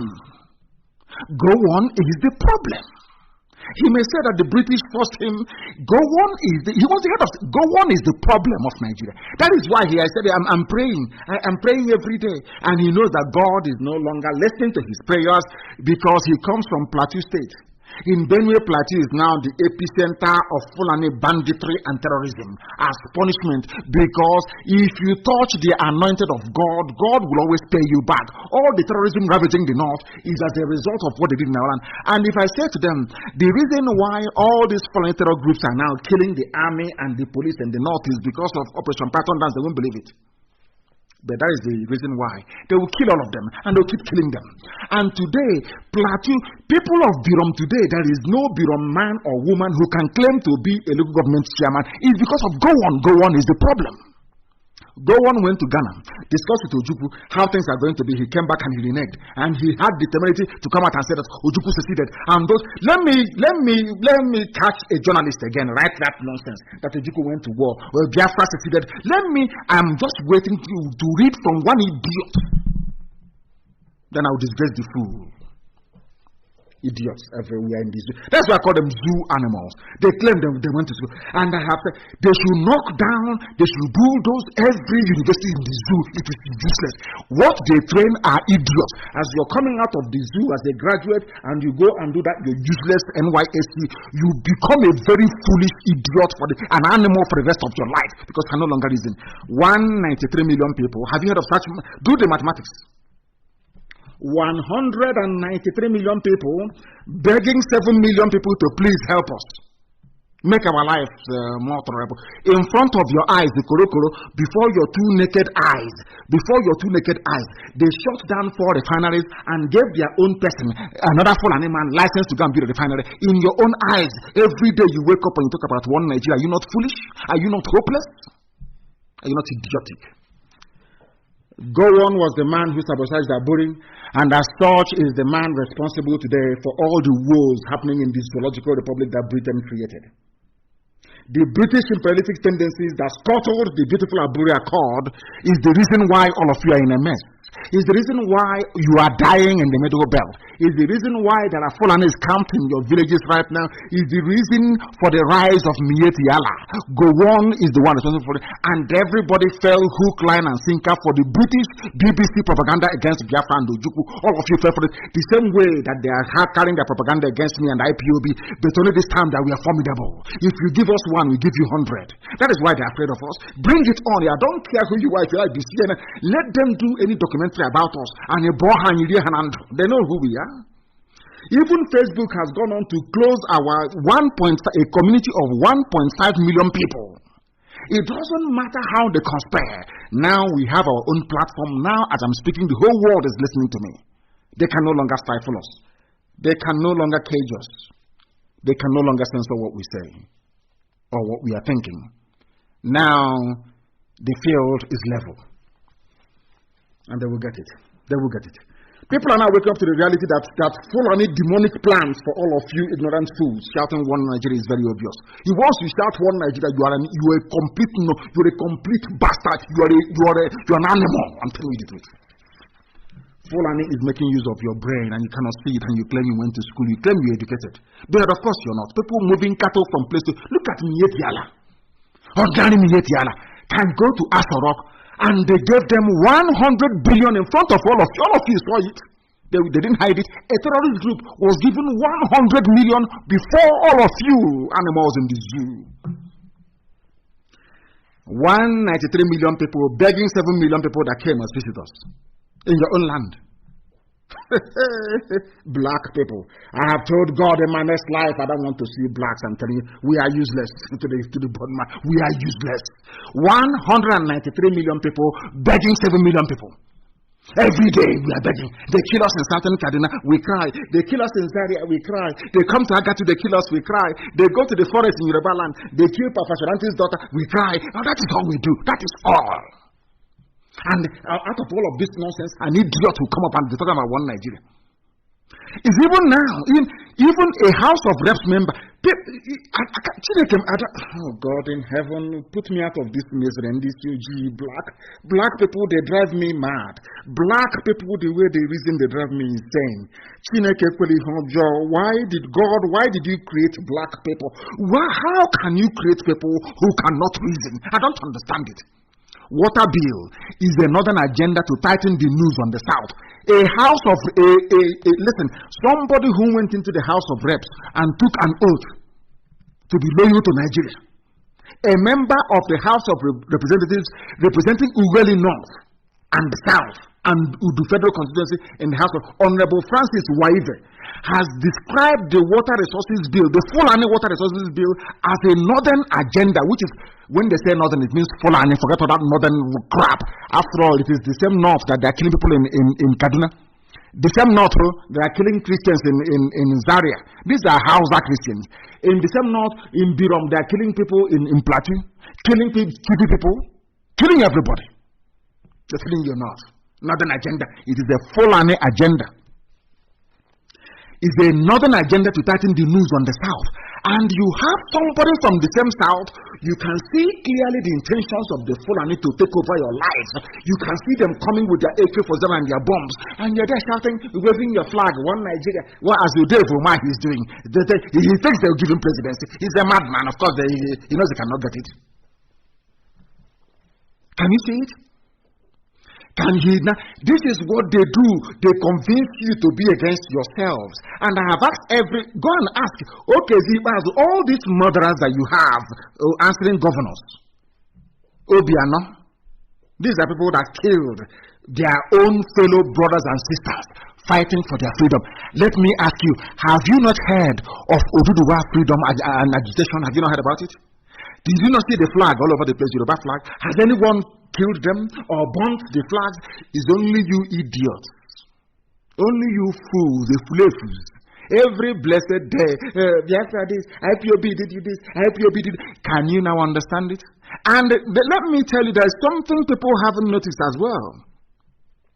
Look at Sahara reporters, look at all the Yoruba papers, the Punch newspaper, all of them reporting Oduduwa agitation. Has any of them called them secessionists? No. But if it is an Igbo journalist now, once he writes, or Biafran journalist and submits his Yoruba editor to him, come on, go and change that, put secessionists there. But now, their own people are agitating to be free. Nobody's calling them secessionists. I want our people to put on their thinking caps. I want them to become reasonable. I want the governors of the East to look at what their counterparts are doing in the West and learn from it. Have you seen it? Now, if any of them comes out now to contest for presidency, they can support the person. But you, after killing IPOB family members, conniving to bring Operation Python dance, then you want to come and campaign so we can vote for you to become president. When you were governor, you killed us. When you're president, you drop bomb from you tell Nigeria Air Force go and bomb our villages now. You think we are not sensible? Come and campaign, none of you, but of course Biafra will come before that. None of you will smell that place. Your wickedness, all of you, all these idiots, we want to fight for Igbo president. You are in cloud cuckoo land. We are waiting for you to bring out your campaign vehicle on the streets of Biafra and Chilikapo walk home. Then you know how angry we are. If you want to be president, join us and fight for Biafra. When Biafra comes, you contest to be the Biafran president. It will be the most prestigious office in Africa. Fools, you think we are foolish? Come and campaign now. 2019 was the last time we played that game. It's not going to happen again. An honorable member, a federal what is it called again? Is it Federal House of Reps or whatever they call the rubbish? He's telling you that the Fulanis are coming for you. Yet you are there in saying, I'm a Delta, I'm part of Niger Delta of Nigeria. You can see that they're coming for you. According, not me, not Nnamdi Kanu, not IPOB, not anything we're saying. The person you sent to the Federal House to represent you, he has been to Abuja, he has seen what is about to come and is warning you. And you're there in your tiny hut in the creek, drinking polluted water, shouting in Niger Delta of Nigeria. Stupidity is a disease, a very big disease. The time now is approximately 25 minutes to the top of the hour. We are live and we are direct and we're bringing the gospel of heaven. The gospel of heaven. Of heaven. Azikiwe is in his grave today. He never knew that one Nigeria will be like this. If they said to Azikiwe, there will be a time when a federal house member in Abuja or the capital, anywhere it is, he will be telling our people that they are coming to enslave us. We won't believe it. He won't believe it. But he was there, Zik of Africa, Zik of Nigeria, one Nigeria. But now, look, hear what a politician is telling you, that they are coming for you. They're bringing everything, arming Miyeti-Yala, using the police and the army to advance Fulani terrorism into your homes and villages. They have bribed Facebook.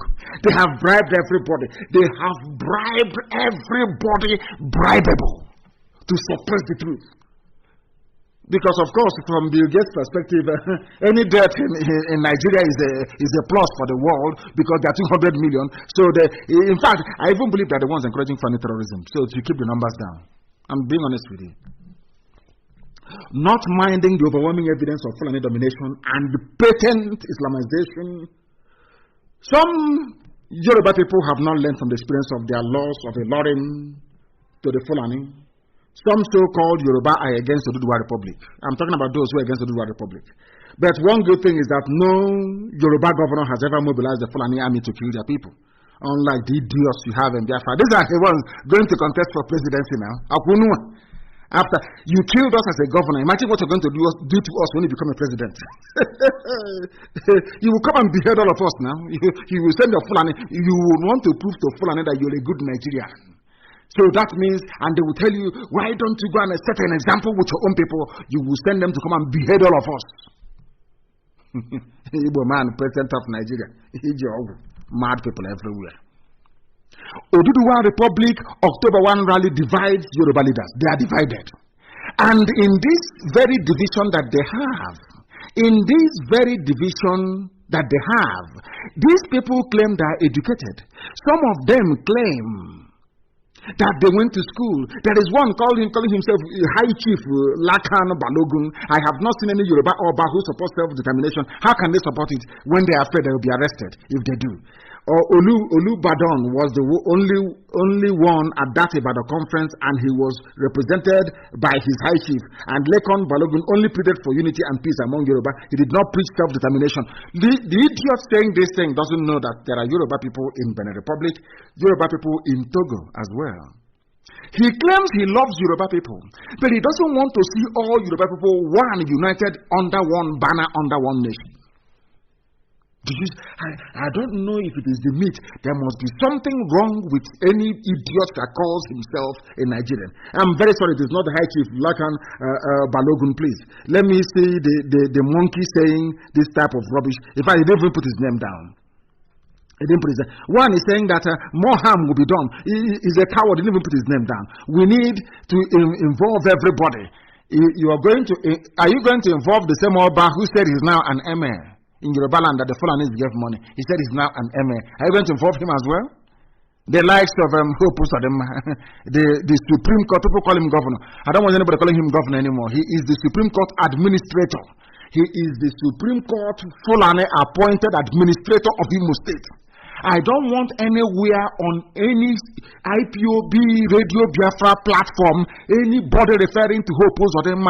Don't put the word governor before. No, he is the Supreme Court Fulani appointed administrator of Imo State. It's a mouthful, I know, but that is the title of his job. Do you now understand? Do you now understand? I hope that you do. I hope that you do. They are divided, of course. And everywhere you go to, you have an Efulefu. An Efulefu. This one, it says his name is Senator Femi Okoromu. The agitation by Akintoye-led Yoruba World Congress for Autonomous Federation is not the consensus of the Yorubas as a whole. But this idiot is there. As they killed Parfashoranti's daughter, the idiot did nothing. Senator Femi Okoromu, whatever the fool's name is. He's there and the Fulanis are in their forest. He's doing nothing. His concern is that little money that the Fulani have promised him coming from Abuja. That's his concern, a black man. That's all. Once they are okay with their families, everybody else can go to hell. They don't care. That is how they reason. That is who they are. That is how they behave. But now they can see everywhere you go to, you have your own fair share. Somebody should remind that fool that Middle Belt people were saying the same thing before. When Gowon was there, they were dancing and basking in the euphoria. We were against Biafra. We defeated Biafra. Today, they wake up and they see 8, 9, 20 janjaweed on top of their wives. And by the end of the process, the woman will be blind.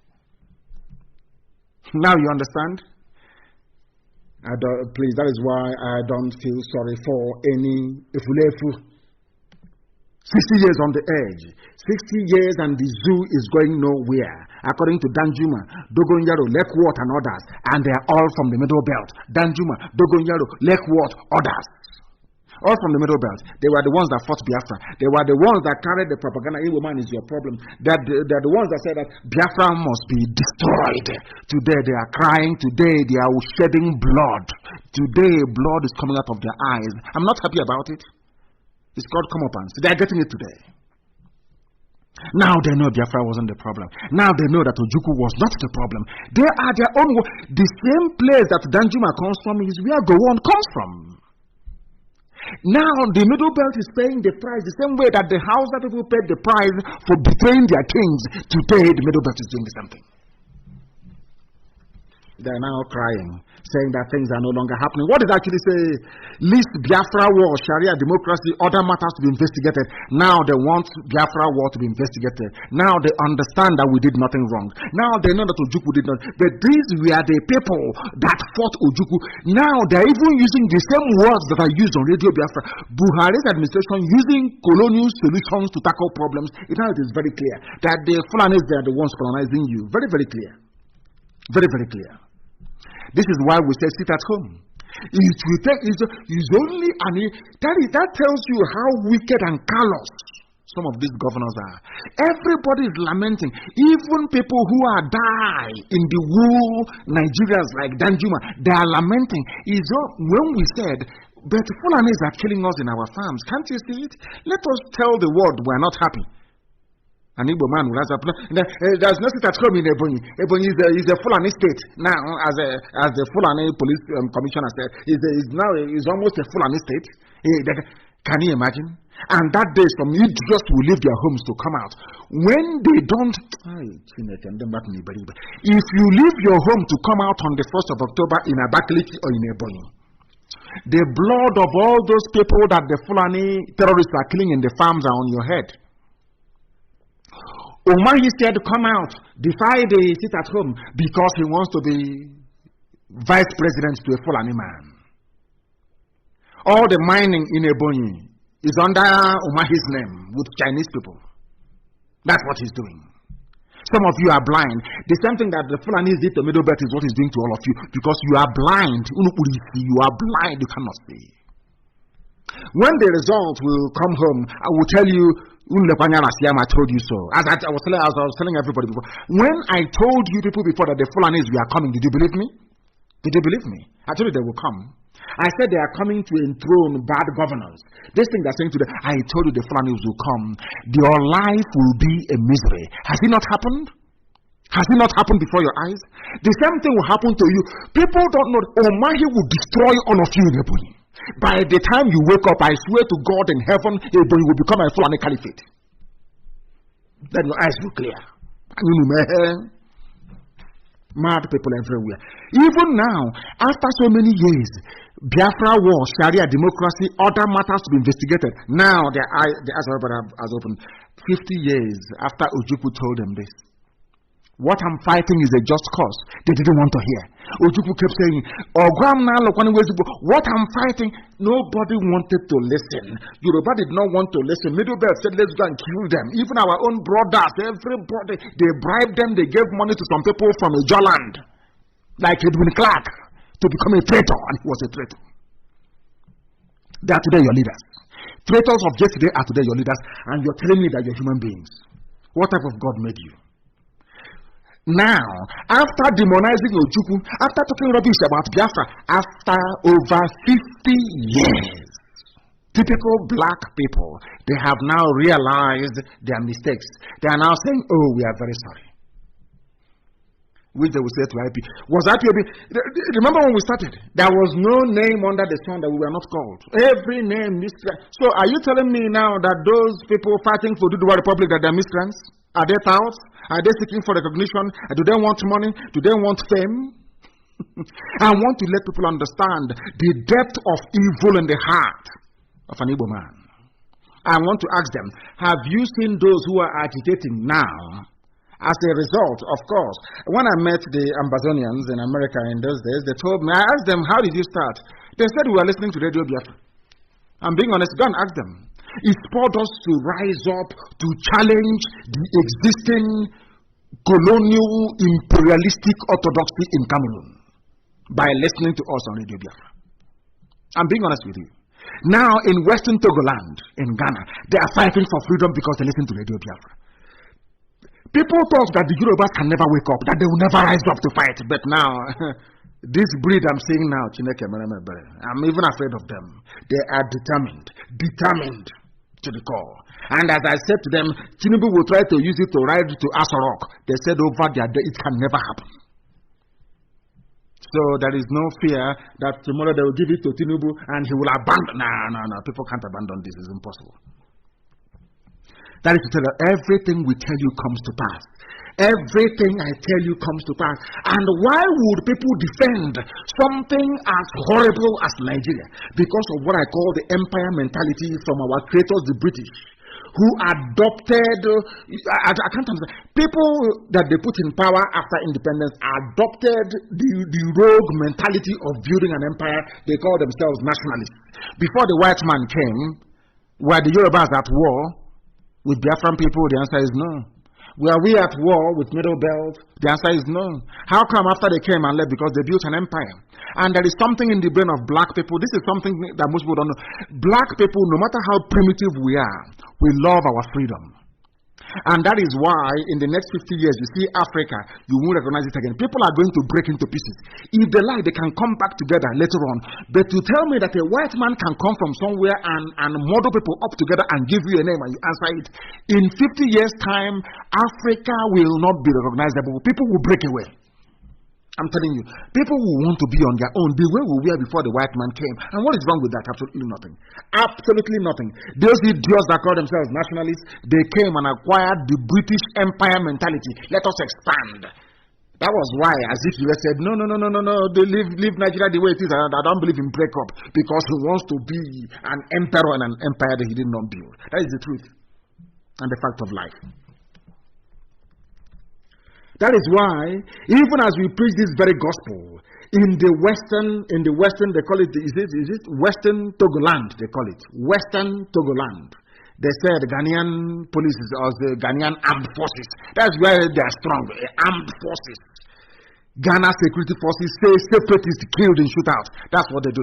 That is that colonial mentality, that empire mentality. There was no Ghana before the British came. Everybody was on their own. People want to go back to the way they were before the white man came, and you're busy shooting them because Nana Akufo-Addo wants to be an emperor. Britain gave us Ghana. You know, I don't understand this thing about black people. I'm struggling. When the white man came and was conquering us, we were complaining, saying we don't like it, we want the white man to go. And as soon as the white man left, that edifice of racism, which is a nation state in Africa, we allowed it to stand. That very philosophical inconsistency, that inconsistency in terms of our approach to something we clearly identified as a problem initially. When the white man left, instead of the nationalists to say, to your tent, O Israel, let us plan from there, they said, no, we want to, they even formed an army and police to police the boundary created by a white man. That is why I have no regard nor respect for them. People call them nationalists. I call them a bunch of idiots. They are nothing. Right across, you say they are nationalists. They fought rubbish. They fought for their pockets and their families. Those who fought for independence properly are those that allowed people to go back to how they were before the white man came. You're killing people in Western Togo. And I'm asking Kofi Nana-Addo, the president of Ghana, before the white man came, did your ancestors have anything called Ghana before, or Gold Coast?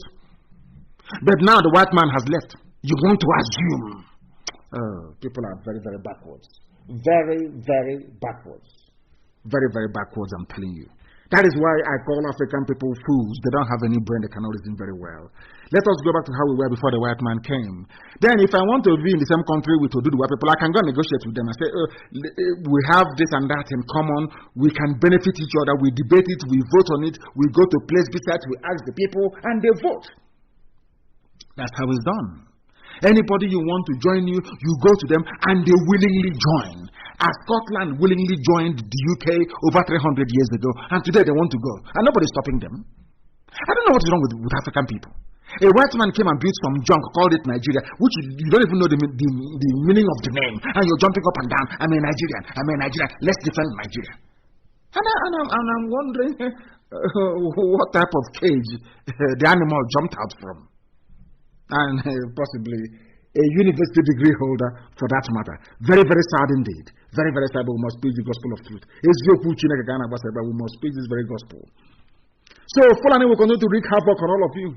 They will continue.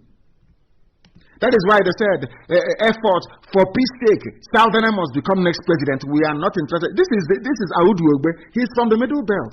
He's in the middle belt.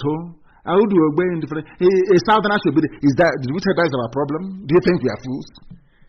Don't you think that we can go and support somebody to become president so people can be made whatever thing that they want to be, given positions and slots, and they will make so much money? You don't know we can do that? That is not our cup of tea.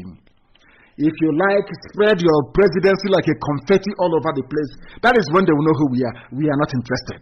If you like, come to my village, and after P2B and Atiku, that band has come and gone. That is the end of it. No more. No presidency, nothing. Let us give it. Do you think we are foolish? The same way you use your so-called presidency or head of state, you get it to go on. A Christian from Middle Belt. And then you took over all of them and said, we are all one North. And they agreed. And today, what is happening to them? There's something you want to do to us. Hey, come and take the presidency. After that, then, look, Jonathan was president for 6 years. What happened? Any improvement? Is there any improvement? A few people were enriched, that's all. Tell me the tangible improvement for the woman in the creek drinking contaminated water. How did you improve her life and that of the children? How, I ask. People are jumping around. It's our turn. For equity's sake, you are foolish. Some of you live abroad. Where you live abroad, is Donald Trump your cousin? Is he from your village? It's the policies that matter, how the country is structured, how it is run. It doesn't matter where somebody comes from. I'm asking you, for some of you that live in the UK shouting, is the Igbo man's turn? Is Boris Johnson from your village? Is Boris Johnson from your village? I ask you. People talk as if they cannot reason very well. What we want is our freedom, and that freedom we're going to get. If you like, you can go and join the plan. They will deceive you. It's because of Nnamdi Kanu and IPOB. That is why you cannot get the presidency. See what you can do. Some of you will try to poison us. You can go and plan with them to arrest and to do all manner of evil to us. But you cannot succeed. You cannot prevail. You can never ever prevail. Not now, not tomorrow, not ever. Keep your useless presidency. You don't want it. You can canvass all you like. You can pay all the journalists to write all the junk they like. You cannot move us. There is no presidency. We don't want it. What we want is freedom. It's as simple as that. If you don't like it, you can go to hell. Or that is one man, one vote. There'll be referendum. That's all we're asking for. And when that happens, one man, one vote. If you want the headsmen to stop abducting Catholic priests in Delta, which is a headline on Vanguard newspaper. They abducted a Catholic priest. Some of you who are shouting one Nigeria, Loretta Onochie, this is where you claim you come from, the great harlot in Asorok. This is where you claim you come from.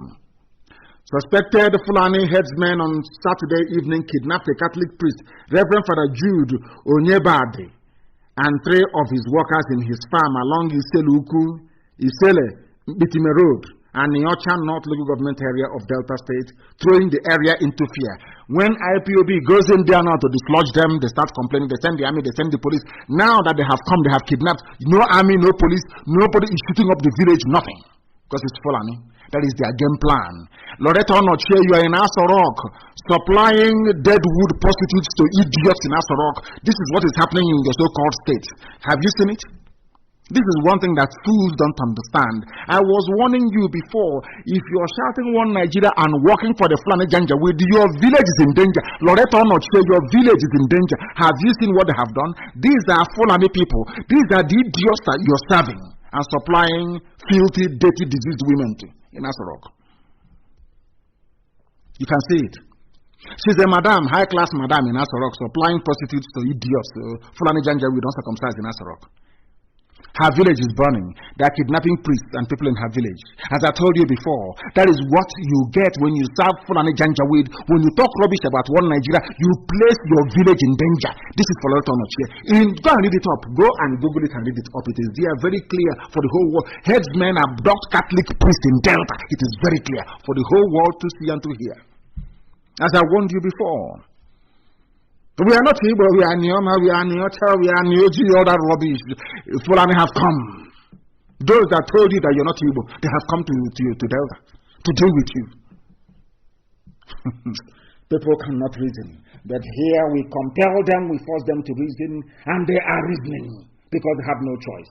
They must reason. They have no choice. They must reason. And Facebook is doing all they can, as usual, to suppress our numbers, but of course they are joking. We have Facebook, we have IPOB Community Radio. That is where a lot of people listen to us these days on. That is the platform we are on. Very, very soon, as your firm is working very hard, we go interactive. We can begin to interact there. And then, you to hell with your Facebook. We go there. Because it will have interactive functionality. We can chat each other up. People can message us in the open during live program like this, so that the world may know. And it's gone now. Headsmen in Delta, they have taken the priest. Loretta is tweeting for Fulani in Asorok. He's tweeting over. Look at her face; it's all burnt with cream, bleaching cream, burnt. Look at your village. Look at your village. Useless woman. Look at your village. The people you are serving in Asorok, supplying prostitutes to, they are the ones in your village. Their children are in your village, ravaging your village. You are in Asorok doing one Nigeria. Oh, people are very, very foolish.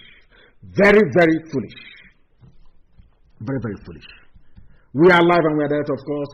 We are coming to the end of our program, but not quite yet.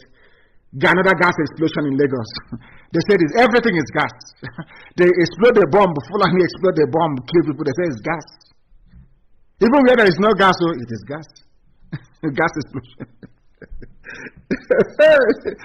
Oh God, if there's anything like next life, Nigeria. Fulani have killed people in Lagos. Several persons were killed and injured, and vehicles burnt in a gas explosion, which is Fulani terrorist attack in Lagos.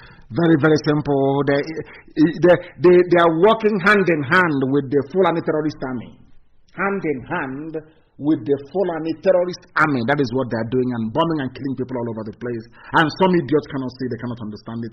Very, very sad indeed. Very, very sad indeed. And I'm sure now that the Shia have risen to complain about the film made by Peter Dochie, I hope the world can understand that for what it is. A very, very sad case indeed. You also, the nonsense written, which I will analyze, of course, on Wednesday, the letter by Garba Shehu to Commonwealth, I will analyze it in depth on Wednesday, because right now we have come to the top of the hour. Our 2 hours is almost up. There are a lot of things that I would like to bring to you today, but unfortunately we cannot be able to do so. We have come to the end of the program this very day, but do understand one thing. If you are in support of one Nigeria, that means you want Fulani to take over your village. You want terrorists to run your lives. You want this reign of agony and mediocrity to continue forever and ever. Even those who were instrumental in rigging the now late dead Buhari into power, they are lamenting very seriously, because Fulani terrorism has taken over the place. But we are saying no to it. We are resisting and doing all we can to resist. And I am glad to say that people are now waking up, people are now rising up from all over the place, and we are winning this very battle by the grace of Chukwukika, and not by anything we have been able to do so far. I thank you all for listening this very evening, morning, afternoon, or night, depending on where you are. And as always, do not forget, people wonder why we are fanatical about Biafra. We are fanatical about Biafra because Biafra is our religion. Here on radio, Biafra is where we worship, because Elohim Chukwukika Biama is our God. I thank you very much for listening from me from here. Good evening.